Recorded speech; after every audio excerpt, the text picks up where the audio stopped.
Les traditions bantoues se déclinent sous de nombreuses formes d'expression. Elles peuvent être poétiques, lyriques ou simplement orales. La parfaite illustration de cette richesse expressive nous est faite par le ngoso, une technique de communication des Sawa très prisée des conteurs ou griots.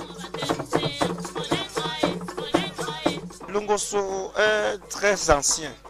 C'est une forme orale de transmettre des messages à travers le chant. Le ngoso est pratiqué dans toute la région du littoral Cameroun. Il faut différencier le principe chant et le principe danse. On ne danse pas le ngoso, mais on chante le ngoso.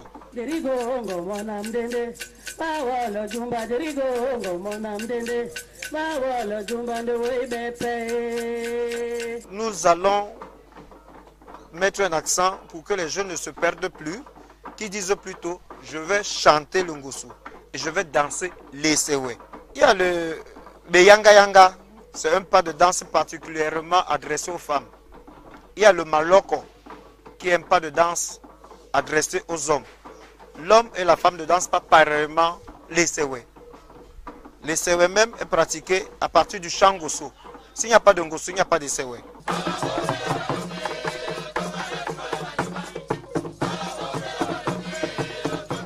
Un chant qui tire ses origines d'un volatile. Le mot même signifie perroquet. Alors comme cette volatige a des capacités d'imiter la voix humaine, c'est pourquoi les ancêtres ont trouvé mieux de donner à l'ensemble du chant le nom du perroquet, ngoso. À côté de ngo, il y a so, ngoso, qui vient de so yambe, sosola nyambe. Donc nous les Sawa, nous pensons que nous faisons partie. Nous sommes une partie infinitésimale de Nyambe, d'où cette place donc du ngoso, exécutée à tout bout.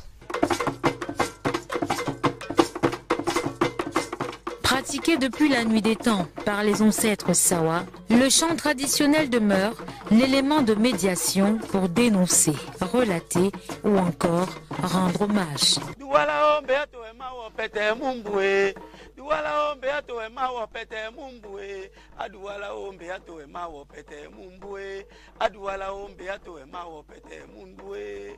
Ça c'est le ngoso Nyenge. Et Nyanga veut dire la joie. Ne pouvant pas accéder à la grande divinité qu'est Nyambe et Weke, Mweki Peki, Nyambe nous a donné des instruments et des passages. Et nous croyons donc au Djengu. Or, pour accéder au Djengu, il y a une forme de ngoso spécifique qui permet d'ouvrir la clé pour aller vers le Djengu, qui est donc notre façon à nous de louer Nyambe, de lui faire parvenir nos messages et en même temps d'aller vers lui. En fait, nous reproduisons à travers ces chansons du Djengu la danse éponyme de Nyambe Weke, qu'on appelle Esapo.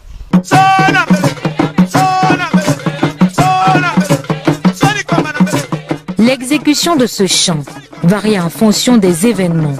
Dans certains cas, il est l'apanage des initiés. Je prends l'exemple de l'intronisation d'un chef, d'un ngoso,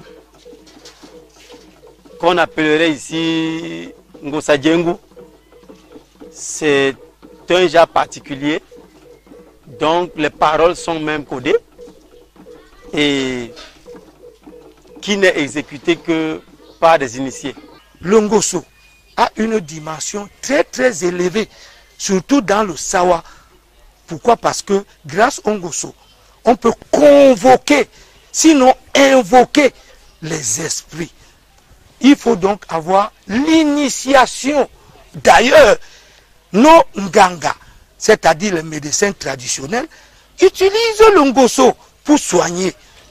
Ça, c'est un pan. Ceux qui vont vers les divinités de l'eau utilisent le ngoso. Son instrument initial, la voix, qui donne le ton et est soutenu par des instruments de musique. La caracas, c'est le métronome. C'est ça qui donne le tempo. Les tam-tams sont arrivés bien après. Aux temps anciens, les tam-tams n'étaient utilisés que pour envoyer des messages. Ce n'était pas pour la musique. Pour donner un peu du rythme au chant, aux paroles, à la mélodie, on a adjoint le ngoso. Et quand on a découvert les métaux, on a découvert les métaux, on a fabriqué les mikeng qui sont ces clochettes que vous voyez là. Et on a essayé de rassembler et on a donné, ça a donné ce que vous êtes en train d'écouter là. Sur l'étendue du Grand Sawa et en fonction de chaque tribu du littoral, le ngoso a une expression particulière adaptée à sa phonétique. La pratique du ngoso a plusieurs facettes. On pratique le ngoso très souvent pour des cérémonies d'intronisation, initiation, pour des mariages, pour des deuils, etc., etc. Il y a plusieurs occasions. Moi, il peut m'arriver que je fasse comme mon frère a appelé ce soir, ses amis autour de lui, parce qu'il était content. Il est revenu peut-être d'une chasse ou bien d'une pêche. Il a ramené peut-être un lamatin. Il invite ses amis autour d'un pot de etokolamao, c'est-à-dire le vin de palme. Il s'asseye et il joue le ngoso.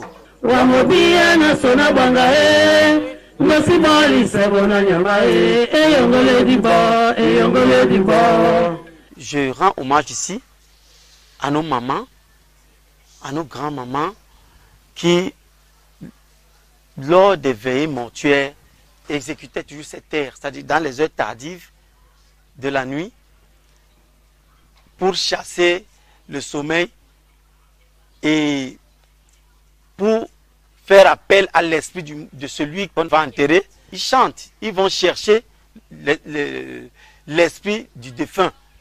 Ils marchent dans le village en demandant au défunt, on te cherche, tu es où? Viens, nous tes sœurs, nous tes épouses, on est là.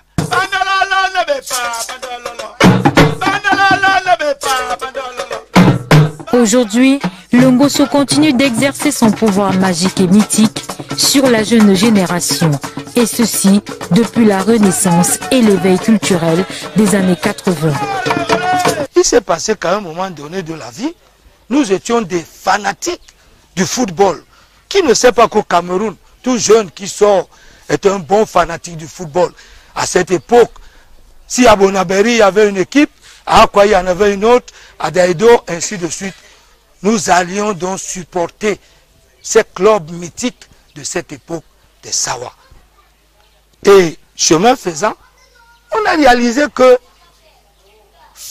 quel que soit lambda, qu'est-ce que nous utilisions? Les clochettes. Il existe divers types de ngoso dans le Sawaland. Il y a 9 genres de ngoso. Et les 9 genres sont pratiqués, chaque tribu avec sa spécialité. Mais tous les Sawa peuvent se retrouver dans les 9 genres de ngoso. Il y avait des Walimba, il y avait des Pongo, il y avait des Douala, il y avait des Bakoko qui avaient des particularités. Et chacun, c'était des personnes, et chacun avait son genre qui aujourd'hui est resté comme une marque. C'est-à-dire quand quelqu'un chante, on dit qu'il chante le Ngose Banda. Ou alors il chante le Ngosa Sobo. Ou alors il chante le Ngose Nyenge. Donc c'était des personnes qui avaient une particularité. C'est-à-dire que même aujourd'hui dans le Makossa, tous les musiciens ne chantent pas pareil. Chacun a sa façon, son feeling. Donc c'est une particularité qu'on a gardée aujourd'hui. Et que nous, les héritiers de cet art, nous sommes en train de perpétuer.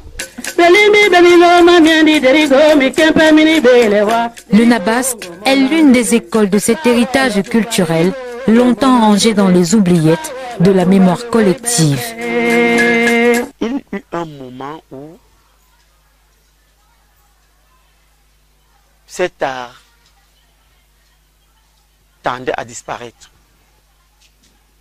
Et des mercredis où on n'avait pas classe, on se regroupait, on se réunissait, les week-ends, on se réunissait et on essayait de prendre avec nous des gens qui avaient encore la maîtrise de cet art. Et on les demandait de nous enseigner.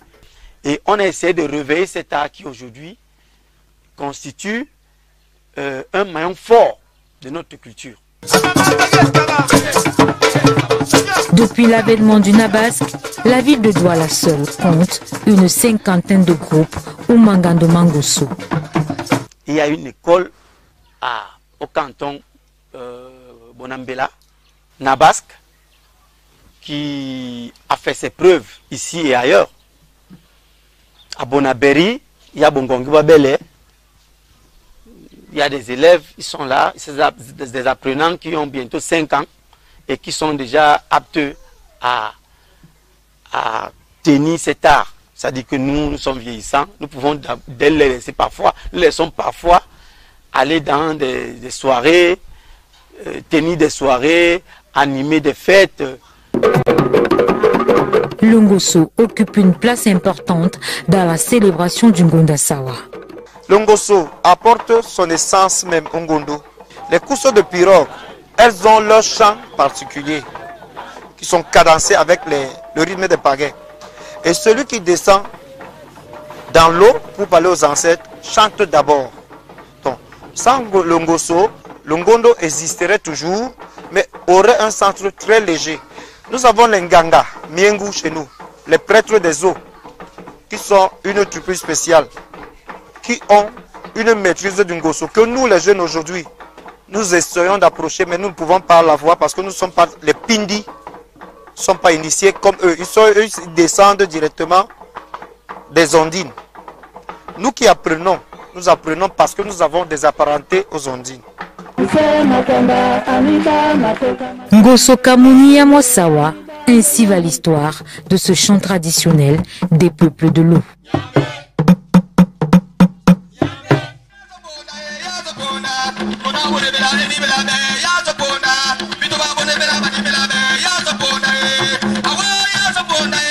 Ya